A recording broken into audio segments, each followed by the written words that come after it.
Welcome to the installation video for the Vanity Appliance storage rack. Before we begin, you will need the following tools: a power drill with a number 2 Phillips bit and a 3/32 inch bit, a number 2 Phillips screwdriver, a bubble level, a tape measure, a 3/8 inch wrench, and a pencil.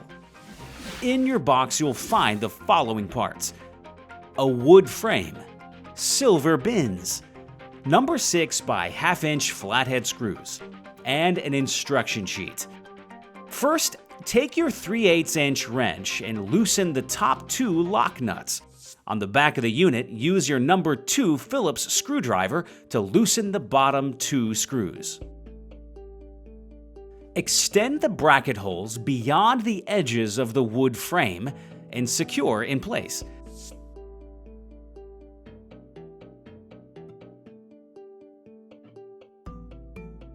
Ensure the unit will fit inside the cabinet, even when stocked with your vanity items.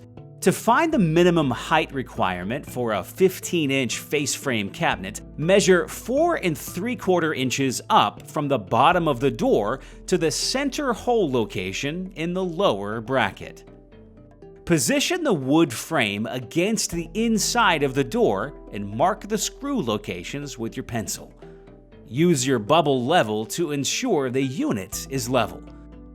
It is recommended that you add a piece of tape to your 3/32 inch bit and use it as a guide to help prevent you from drilling all the way through the cabinet door. Pre-drill the 4 hole locations. Attach the rear bracket to the back of the cabinet using the 4 provided number 6 by 1/2 inch flathead screws.